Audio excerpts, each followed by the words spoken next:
আসসালামু আলাইকুম। আমি লুৎফুন্নাহার সুমি সিলেট থেকে বলছি, আমার channel Sumi's kitchen and lifestyle থেকে। আজ আপনাদের সাথে শেয়ার করব রমজানের সবার টেবিলে থাকে এরকম একটি খাবার, ছোলা বোনা। আমি 2 কেজি ছোলা ভালো করে ধুয়ে ভিজিয়ে রেখেছি 7-8 ঘন্টা। এরপরে প্রেসার কুকারে সিদ্ধ বসাইছি। 3 সিটি আসলে প্রেসার কুকারে, তাহলে বুঝতে হবে ছোলা সিদ্ধ হয়ে গেছে।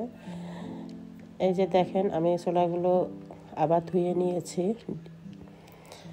কেমন সিদ্ধ হয়েছে। এখন একটা কড়াইতে আমি 1/3 কাপ পরিমাণ রান্নার তেল দিয়েছি আর 4-5টা শুকনো মরিচ দিয়েছি। শুকনো মরিচগুলো একটু লাল করে ভেজে তুলে নিয়েছি। আর আমি আজকে হাফ কেজির মতো ছোলা ভুনা করে দেখাবো। 1 কাপ পেঁয়াজ আর 4-5টা কাঁচামরিচ কেটে দিয়েছি। 1 চা চামচ লবণ দিয়েছি, যেহেতু আমি ছোলা সিদ্ধর সময় লবণ দিয়েছিলাম, পরে দেখা যাবে লবণ লাগলে। 1 টেবিল চামচ রসুন বাটা, 1 টেবিল চামচ আদা বাটা, 1 চা চামচ জিরা বাটা দিয়েছি। এখন মশলা ভালো করে একটু নেড়ে ছেড়ে নিতে হবে, যেন মশলার একটা গ্রান আছে যে ওইটা যেন না থাকে, ফ্লেভারটা যেন চলে যায়। 1 চা চামচ ধনিয়া গুঁড়া দিয়েছি,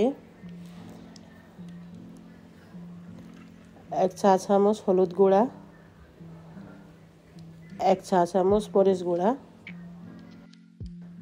এখন মশলাগুলো ভালোভাবে একটু কষিয়ে নিতে হবে।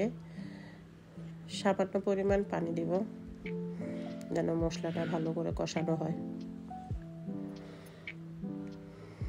আর আমি 2টা টমেটো কিউব করে কাটা এভাবে কেটে দিয়েছি। এখন টমেটোগুলো কষিয়ে নিতে হবে। টমেটো একটু সফট হলে তখন ছোলাগুলো দিয়ে দিতে হবে। এই যে এখানে আমি হাফ কেজি ছোলা দিয়েছি। এখন ভালো করে নেড়ে ছেড়ে একটু কষাতে হবে। আর আমি আলু সিদ্ধ করে হাতে ম্যাশ করে নিয়েছি, যেন ছোলাটা একদম মাখা মাখা হয়, খেতে মজা লাগে।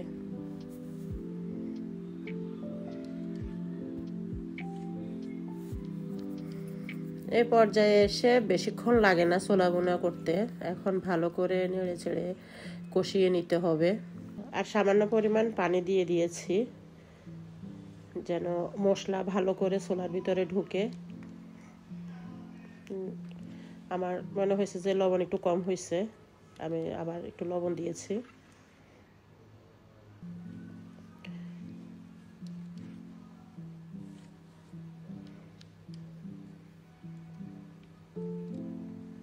যে দেখেন পানিগুলো শুকাই গেছে। এখন নামানোর আগ মুহূর্তে আমি কিছু কাঁচা পেঁয়াজ দিয়ে দিয়েছি, আর ওই যে ভেজে রাখা শুকনা মরিচ 2-3টা একটু হাত দিয়ে সিলিপ্লেক্স করে দিয়েছি, আর 2টা কাঁচামরিচ কেটে দিয়েছি, আর সামান্য ভাজা জিরার গুঁড়া দিয়ে নামিয়ে নেব। ধনিয়া পাতা সবসময় থাকে না, এখন এই সিজনে আছে যেহেতু, এর জন্য একটু ধনিয়া পাতা দিছি। আপনারা ধনিয়া পাতা না দিলেও খেতে পারবেন, এটা খেতে খুবই সুস্বাদু। এভাবে একবার ট্রাই করে দেখবেন, আশা করি খুবই ভালো লাগবে। পরিবেশনের সময় এই যে একটু শসা কুচি করে কেটে দিয়েছি, আর একটু পেঁয়াজ ছড়িয়ে দিয়েছি। আমার লেবু ছিল না, একটু সামান্য লেবুর রস দিলে খেতে আরও ভালো লাগবে। এই যে দেখেন একদম কি পরিমাণ মশলা ছোলার সাথে মিশে গেছে। এই ছোলা খেতে খুবই সুস্বাদু। আপনারা একবার হলে রমজানে ট্রাই করে দেখবেন।